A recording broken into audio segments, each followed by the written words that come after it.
master's program here as of last December. Really, it was a great experience when I was here on campus. I've had some really great job experience since I left, but I'm in a role right now at the State Personnel Department. Just show of hands. Do you have any seniors in here, or anybody that's going to be out here soon looking for a job? Master's students or anything? Okay. How many of you that had your hands up thought about working with state government? None of you. Same thing I'm telling my leadership. We're not on the radar, we're not cool, but there's a lot of cool things about working with the state government. And so I'd like to share some of that with you first. And I'm going to talk a little bit about some of our performance management practices with the state that we're actually changing. We're implementing a lot of new systems, one of which is a performance management component that really builds in a lot of great standardized practices for performance management. So, just give you a little bit of information here on working for Indiana. Okay, so we've got some great benefits. I'll just click on these real quick, but our website to apply this employment portal is actually brand new. It's been in for about, really? All right, I'm going to do something different. We're going to get out there and take a look at that.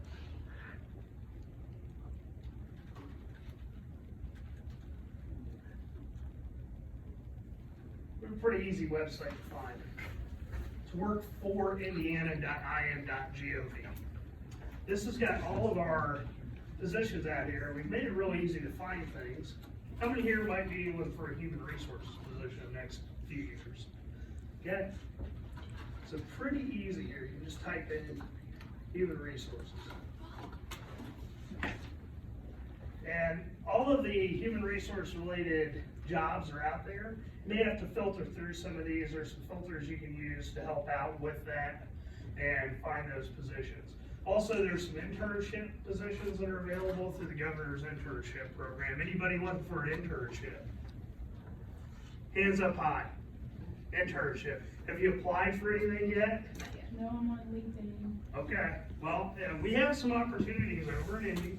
It's a good opportunity. I've got to tell you that what I'm seeing now working in the state government versus when I was there in 2003 to 2006, there's a lot more young people there. We've got an aging workforce and really would like to see some folks there, but it's an exciting opportunity to get your face in front of some pretty powerful and influential people. So, yeah, I'd really recommend everybody take a look at that if you're interested in it. I'll have my contact information up at the end so you can take a photo of that. I'm going to apologize because we don't do business cards with the state. I found out this week. And that'll let you get in touch with me, and I can get you in touch with our recruiters that are handling those recruitment for those positions. But one thing that we've got is a 37.5-hour work week. You work 7.5 hours a day. Anybody here have any family that work in HR? How much do they work? Do you know? Often I don't know. I just know that it appears to be 8 hours every single day. Yeah. I can tell you from my previous positions, I was with the School of Medicine for 2 years.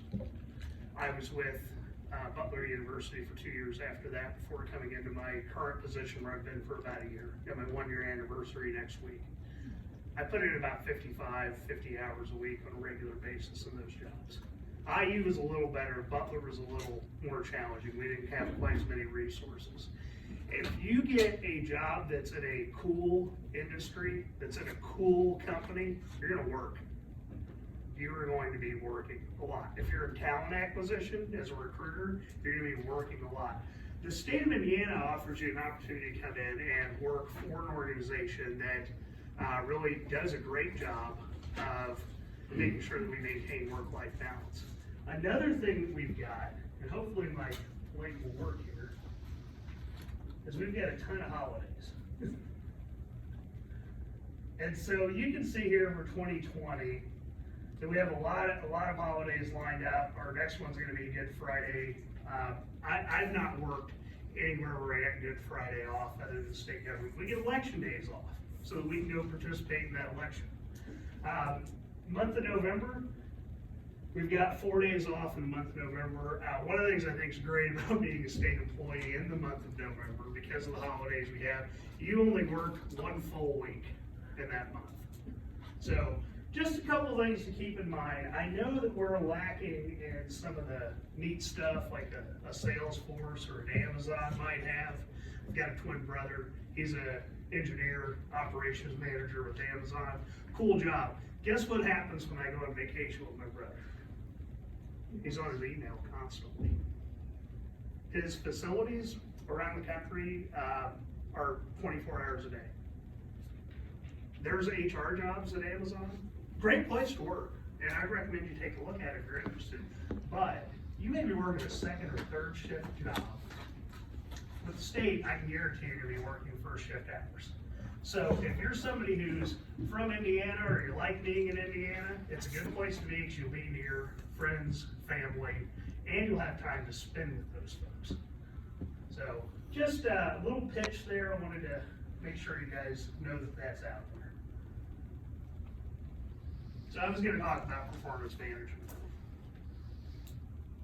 This is the key thing with performance management. What's communication? Talking. What was that? Talking and being able to communicate with someone, like, Yeah. they can comprehend what you're saying, you can comprehend what they're saying. What's another part of communication? Listening. I heard somebody say it out there. Somebody in the back. Listening. Listening? Why is listening important? Guys, a lot more of you and less of me is going to make this a much better program, much better time. But why is listening important? What do you think? Because you can provide feedback. Yeah. Why do you think listening is important to you right here? Yeah. What does listening allow us to do, aside from providing feedback? Yeah. Correcting mistakes. What was that? Correcting mistakes. Correcting mistakes? Yeah, Helps you understand the situation better from both sides. that's it. We get understanding when we listen. Communication is a big component of performance management. I spend a great deal of my time coaching managers on how to have conversations about something they want from one of their direct reports that they're not getting.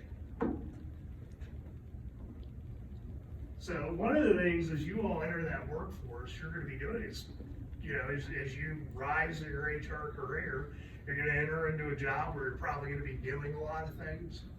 Eventually you get into a point where people are gonna wanna know what you think rather than what you do quite as much.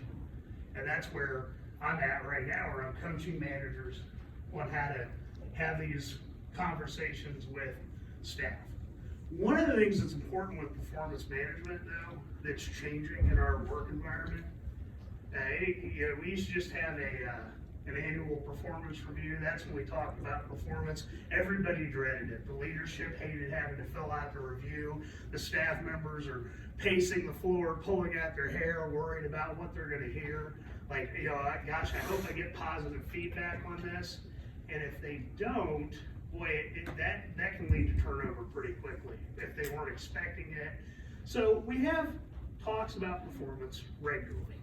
One of the things, I work with the Indiana State Department of Health. I support them as a member of the State Personnel Department. I support the Board of Animal Health and our Protection and Advocacy Indiana Disability Rights Agency. So when I'm talking to my managers all the time, I talk about setting up regular meetings. At least do it once a month. At least once a month, if not more frequently. I share an office with my boss. I hear about my performance every day. I know where I'm at every day. Amazon does a really neat thing where you can pull up your score all the time on how you're performing on your job functions. Learned about that last week when I was having dinner with my brother when he happened to be in town from Charlotte. He was in Indy to do some site visits around Indy. with Amazon. And it's a really interesting thing. They've got a different take on how we do feedback. But if you make it to where it's a regular conversation, people don't have that dreaded once a year annual performance evaluation. So, I talked to my managers about setting that meeting, having that regular one-on-one meeting, setting an agenda and sharing that with them beforehand. One of the things that I've always been confused by with folks that I've worked for is they have me in a meeting, or you have had colleagues, they get into a meeting and you kind of get ambushed with something that you weren't expecting. There was something you made a mistake on, or you had a misstep here or there, and it's better if somebody can prepare to talk to you about that. So as a manager, you want to have that. You want to provide that time to deliver feedback to your direct report and have them respond to you, because there may be some things that we don't understand, right? Yes. Some challenges this individual is facing, why they're not performing well. And also just follow up with an email. This is key. I picked this up when I was a YMCA director for one of my CEOs. Send them an email and have them confirm that they understood what was talked about in that meeting. There's a few reasons we do that. One, if we've got a performance issue and we have to take some action on that later down the line, we've got that fact file that we've put together of all these meetings, all these conversations, and their confirmation of the understanding. That way, if we unfortunately were to have to terminate somebody, demote someone, or provide some kind of corrective action, we've got a nice case built for that already. Because one thing that you run into, and you guys, you enter the workforce, are going to say, oh, these millennials, everybody's going to keep calling you millennials, even though you're not. Because the millennials are 30 years old and up, and they're managers now. But they're going to say, oh, you don't know what you're talking about. Well, this is a way that you can help get yourself a seat at that table, that you can help provide a good practice. Now, a lot of managers tell me, oh my God, you just want me to do one more thing. And I sell them on this idea by telling them this is going to save you a lot of time at that dreaded annual evaluation period. It's also going to keep people from getting surprised, which is important. It's part of communication. So it creates a record, it establishes goals, expectations, performance issues, and corrective action are a lot easier to execute when we have to do that. And it also helps support those annual performance appraisals. Any questions so far? Oh my gosh, you guys have been worn out today. What did Dr. Graham do to you guys earlier? You guys get worn out? I know it's tough. I appreciate you all being here. Another thing we'll talk about is just goals. We're actually doing some things now with state government where we've implemented this new system where we're able to establish goals and communicate those to the frontline staff from the manager. And then that way, as an HR person, I can go in and check out how they're doing on their goals. Also, our executive leadership can drill down into each of those direct reports to see how they're doing on their goals and kind of check on their middle managers and how we're performing. So goal setting, one of the things that we talk about are like job responsibilities versus goals. So what's the difference there? Anybody? Somebody hasn't talked yet. You guys should have name tags. How about back here next to Dr. Gray? What do you think is the difference between, and there's no wrong answer, what's the difference between job responsibilities and goals? What do you think? Responsibilities are things you kind of have to do. Your goals are more personal, the things you want to achieve. Yep. Yeah, so our job responsibilities are like day-to-day duties versus our goals, which are things that we want to achieve long-term. A lot of times as we start setting goals, we get these two things confused. But we want to establish what type of goal we're looking for, and also, make sure that we're maintaining the efficacy of the job responsibilities. So when we talk about types of goals, has anybody here ever heard of a stretch goal? What's a stretch goal? They're in the back. Goals that might seem unattainable, you really have to reach for. Yeah. Yeah, and we don't want to just necessarily pick something that's completely unattainable, but something that maybe they haven't done something that's going to require them to invest some more time and effort.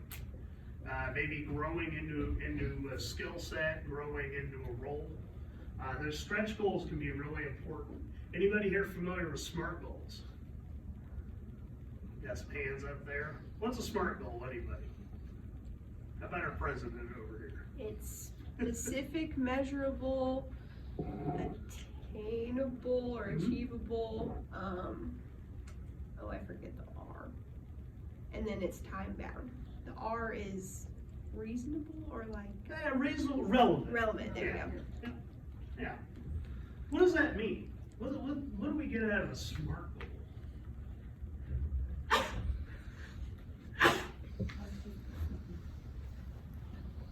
Yeah, SMART There's goal. an element of accountability involved.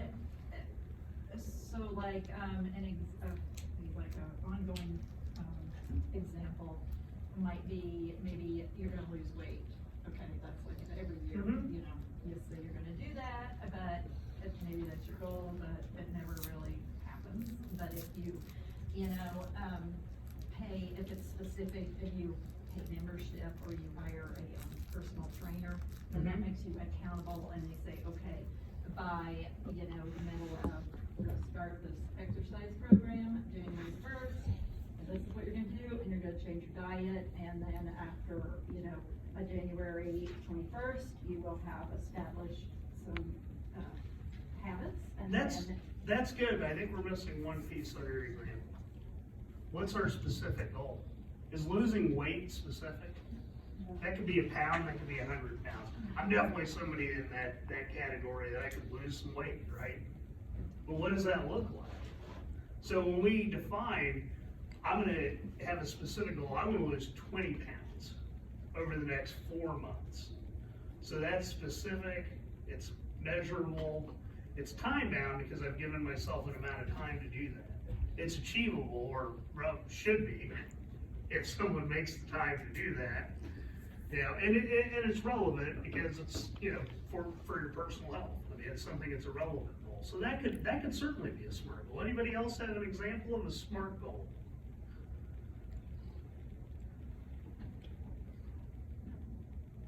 I'm gonna pick on somebody. Come on, somebody step up. Drinking all the water that you're supposed to in a day, or, well, drinking, is it 8 cups of water a day? Drinking 8 cups of water a day, and then you set yourself on a goal that you wanna accomplish this within a month. And Yeah. you start, and Yeah. eventually you want to be able to not have to even worry about it, and have like set times a day that you go and fill up the water bottle. Those are a couple of good examples that I think are relative, that a lot of folks can understand. And when you go out in the workplace, one of the things that we're doing is teaching as HR professionals. That's why it's a good thing to come here and really learn this subject and become a subject matter expert, because you're going to be teaching later on down the line. And those are ways that we help people understand by talking about things that are relevant. So those are good examples. I'd hang on to those. Because if you have to talk about SMART goals at some point, and I recommend that you do, because they're a good way to help folks with understanding where they are, where they want to be. So we talked about job responsibilities versus goals, and these are some definitions that I pulled up. But a job responsibility is a statement about normal work output, it's a requirement of a job, yada, yada, yada. You can read that. I'll make sure that Ms. Clark has my PowerPoint if you want to pull that slide deck from her. Goal is a desired outcome with a specific objective. But what makes a goal a goal? Because you have the idea, what makes the goal a goal?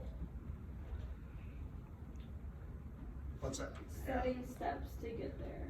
Action, right? Setting those steps. I like that you use setting steps, because what we're doing is benchmarking all the things that go along the way. Have you guys ever heard the expression of how do you eat an elephant? Yes. How do we eat our elephant? One bite at a time. One bite at a time, one piece at a time. Don't eat elephants. They're endangered. They're beautiful animals. But a goal outlines a path for positive change. I think that was one of the things I found in our training recently on SMART goals that I really liked as a nice example there. But we talked about types of goals. So we've got performance goals, developmental goals, and special project goals or stretch goals. Okay, so those performance goals, that's going to be linked to a specific job expectation. Let's talk about somebody that's an accountant that's processing accounts payable receipts, that they need to process X number of receipts a day. Our accounts payable folks at the State Department of Health, they write a lot of checks. And they've got to process those things. Otherwise, we get charged interest. Part of our agreement with all of our vendors around the state is that we pay them by a certain deadline. If we don't, we pay interest. Guess what? That'll get you on the news pretty quick if we're paying a lot of money in interest. And then, we've got some officials with the State Department of Health that have to answer questions. So it's important that frontline job that you might think is, it's just a frontline accounting person. They're required to, to get some easy things done, but it is very important. It might be a repetitive job, it might be a task-oriented job, but that's a time where we would want to use a performance goal, a developmental goal.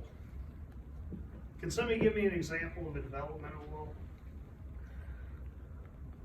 Study. Yeah. What was that? Oh, Oh, sorry. I said study. Studying? Yes. So how's studying a developmental goal? If you do it, it helps you get. For example, if my goal is to get higher grades, studying is going to be one of those steps to develop myself to achieve that goal. In the end, though, aside from the grade, what are you getting out of that? I don't know. That's just what I thought. I appreciate your honesty, but you're developing what else? Let's go back there. I'll come back up here. To come up with a more efficient way Yeah. of doing your regular routines or implementing better, more efficient equipment. Okay, I think we're getting there. That's close. I was What I'm gonna- looking for. I was going to say, a development goal for me would be learning the newest things like Microsoft Office, simply because I've seen that for a lot of HR personnel, knowing the newest forms of Office, not just, 2012 or whatever, actually help as the technology gets involved. I'm going to come back to that in a sec, because that's a good point. And yeah, what was yours?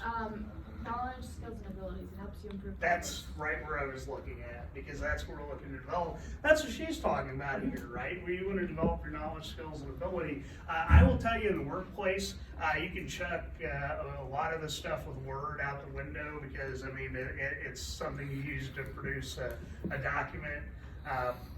You're probably not going to have as great of a impact if you're an expert with Word. If you learn all the features on Outlook and Excel probably much more important. You can transcend the HR world a little bit. What I'm talking about here, we talk about trying to get that seat at the table. Being able to talk about performance and effectively manage performance is going to help you get that seat at the table. Having Excel skills, I've seen, especially in my current role, be just completely invaluable. They are, that's probably the one program in the Microsoft suite that really, that it stretches across all the disciplines of business. So then the last one we talked about a little bit ago with the stretch goals. And right now I'm working with a couple of folks that are having some performance issues in one of my agencies.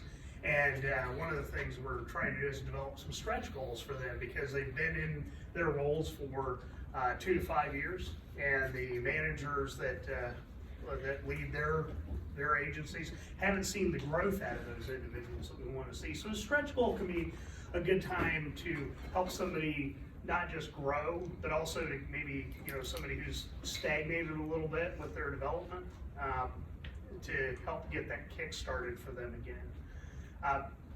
One of the things I think you'll find too in the workforce is that you're not going to be able to sit still. You're gonna have to continue to grow. I had the experience with a guy I really enjoyed working with at Butler who had decided to retire in place. And it didn't really work all that well for him. Eventually he decided to retire outside of the university. And I think, you know, he was a good employee, but we were going through some changes. We needed someone in his role to grow, and a stretch goal might have been a good thing to utilize there. We were working through that, but ultimately he opted to retire instead. But I'm gonna talk through just real quickly about SMART goals. I'm gonna just skip all my animations there, but specific. So we can make things specific by answering 5 W's. So who are we doing this for? What are we trying to achieve? When is it going to be done? If we answer that when question, we've got our time-bound requirement on a SMART goal answer. Where? Why? That why is a really important thing because one of the things I've found is a lot of people come to HR when they've got a problem they can't solve. It's not always an HR thing. Sometimes it's a management conversation that needs to be had, and it can really cause a lot of workflow to end up in the HR office that maybe shouldn't belong there. So, you know, ask why, and ask if this is a good thing. I know your faculty here are probably still telling everybody that training's not always the solution for every problem we have. And what's funny, I went back, I'll go back to that first slide. Communication's usually the thing that will solve a lot of the issues. But incorporating those answers to the questions I've got there will help result in a clear picture of what's expected. And we talk about setting expectations a lot in the workplace. What's an expectation? What does that mean to you with the job? What's a deliverable? What does that mean? Anybody? Yeah. Kind of like what you're going to give, or like what you're going to. You are so soft spoken. Like what you're going to give somebody, like a deliverable, like Yeah. kind of like how you're going to work. Yeah. I'm your boss, right? I expect you to provide me reports, some type of work product. That's the expectation I'm setting. So we want to make sure that we're clear with those so that individuals are able to meet those expectations and be successful. One of the things I've heard way too often is, well, they should have known that. I had feedback recently from someone who told me that I've had this employee and we're in a public relations office and they're not delivering things that I can just send out to print. And the director was also upset because any new applicants that they've gotten, they're not very skilled with writing to meet her standards. So she wanted to talk to me for quite a while about how higher ed's failing the workplace. So I let her talk, vent that frustration. Then I had to ask questions because I was getting that understanding, right, that we were talking about earlier.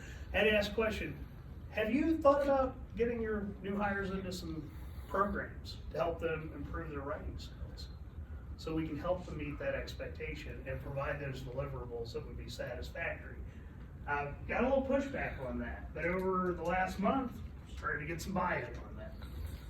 So oftentimes you bring something up and you're answering these kind of questions, we want to make sure that we're giving them some room to understand and accept some things. When we're writing these goals out, guys, you want to use action verbs, and also depending on the level of expertise and experience with the type of position, that can change how we lay out those specific goals. Let's talk about measurable a little bit.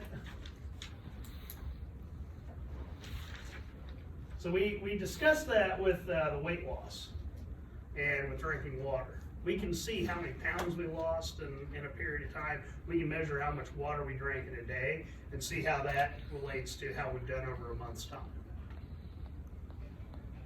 So you're able to measure that and then relate that to that time quality. Achievable. Why is this important? Anybody know why having an achievable goal is important? Because if you don't have an achievable goal, then you're just gonna discourage yourself from going out there and trying the new goal. Yeah, it can be discouraging if you can't. Yeah, you had your hand up in the back. I was just gonna say you're wasting your time if you can't achieve the goal you're working towards. Okay? How about yourself? I thought you had your Like hand. you're setting yourself up for failure, basically. Yeah. Yeah.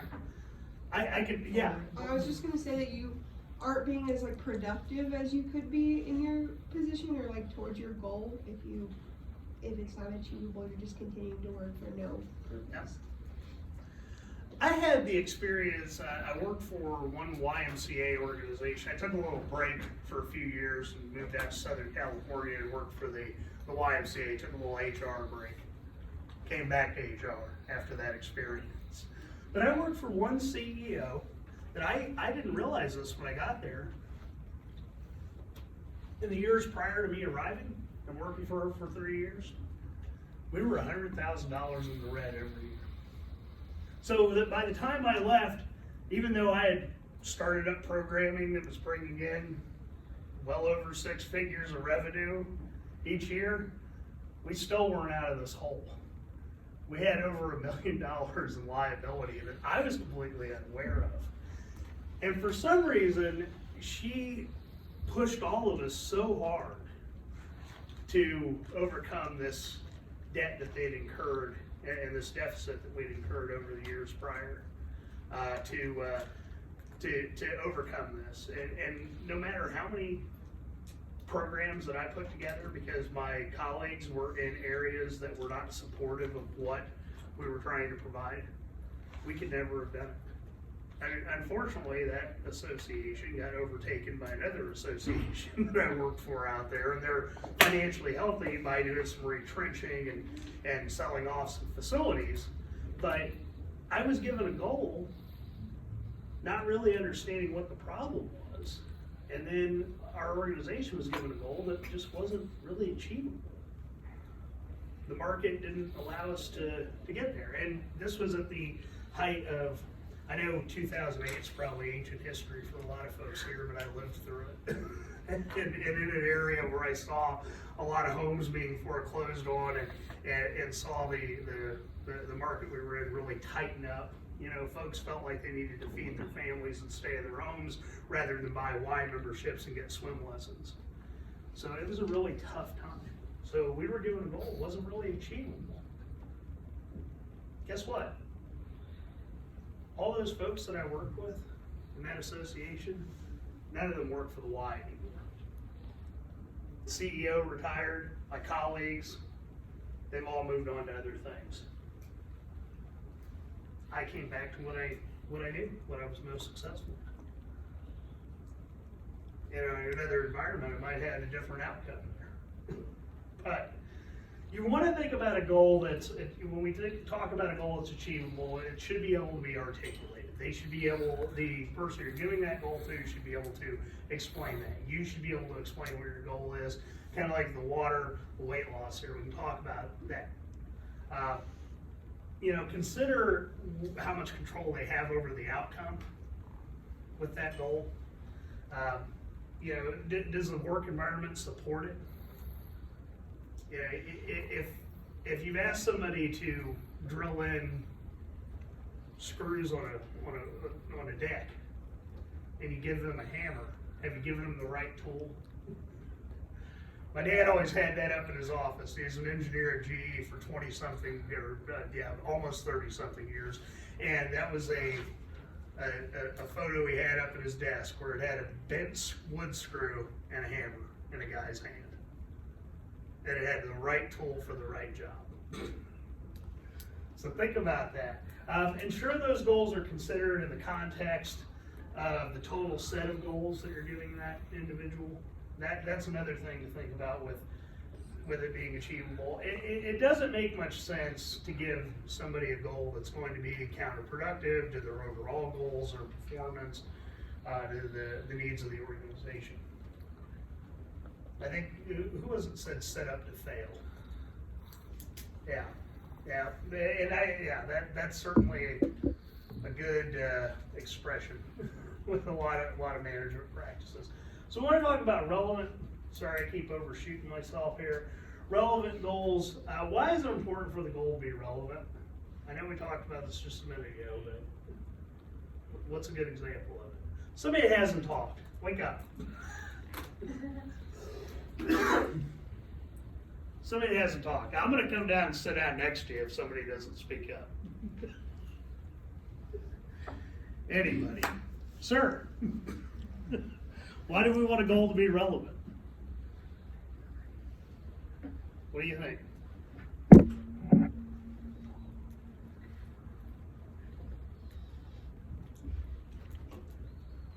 Okay.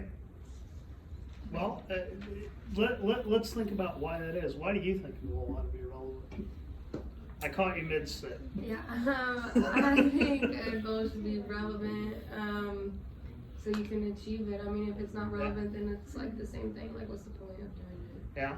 Well, I like to use sports analogies because I think a lot of people can understand that. Anybody here a baseball fan? Yeah, a couple of you. Okay. Well, so we've got a person who's struggling with their hitting. How much good does it do for me to say, "Well, we need you in the weight room more"? It doesn't. You're not. That's going to help them get stronger. But if they can't hit the ball, it doesn't matter. So we want to give them a goal of being able to get more hits. So we want to align work that allows them to achieve that. It doesn't do much good for your cleanup hitter to be able to bench press 350 pounds if they can't get on base, if they can't drive home any runs. So think about that. Relevance with your goals is really important. And then time bound. Why do we have time bound on there?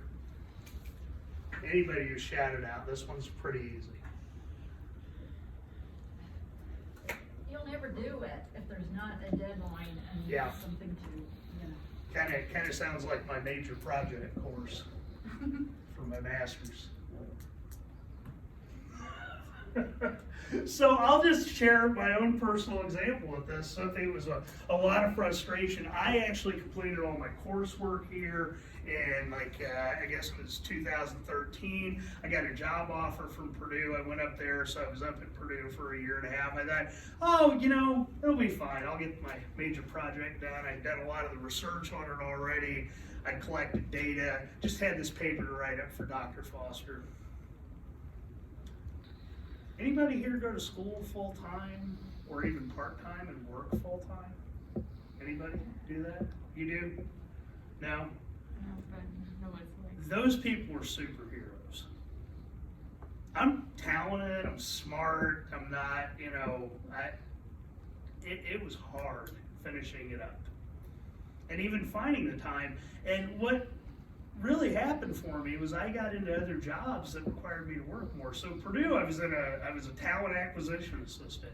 Then I got into a position at IU with the School of Medicine where I was an HR business partner. All of a sudden my hours at work went way the heck up. When I went to Butler, cool job, I got to work with the athletic department. Anybody here familiar with Butler University? Yeah. Yeah, so I got to be around the men's basketball team, all the other sports, got to know all the coaches, the athletic director there who's kind of an institution here in the state of Indiana. Great folks to work with. Guess what? They're never off work. They were my customer. So a lot of times we had a time when the university would shut down over the holidays. Athletics didn't shut down. Guess who didn't necessarily get all that time off during the holidays? Me. That got in the way of me being able to get my major project completed.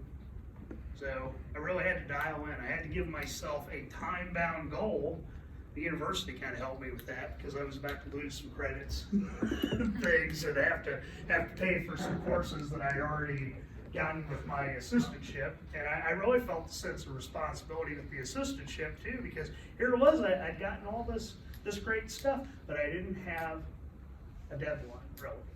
It was up to me, and I wasn't very good about setting that for myself. So, gotta have a time-bound goal. Otherwise, we spin our wheels. Anybody here familiar with John Wooden?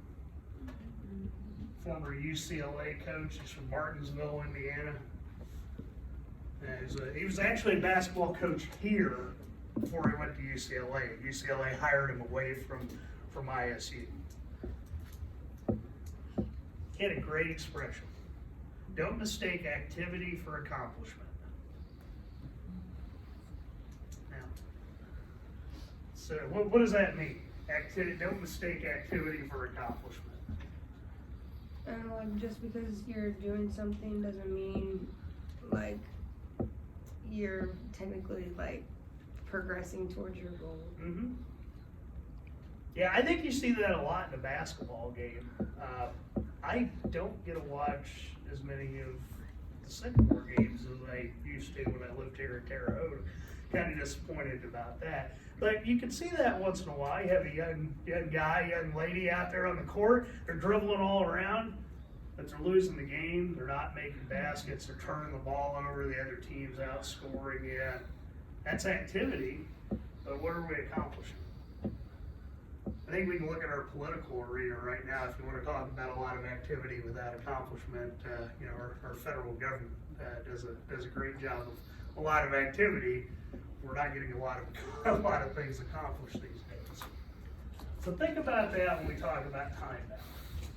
Okay, so I had some examples of SMART goals. You can look through those. You can go on Google and find these things anywhere. But when we want to get started on establishing goals, which is a big piece of the performance management puzzle, decide what type of goal you want to have. Decide what level of detail and what information you're going to provide to your audience or to your direct reports or to that manager that you're helping support with managing their direct reports. And how can they best complete that goal? I'm going to put my information up there, and we've got about 10 minutes left. What do you guys have questions about? What do you want to know about HR, anything in the workplace?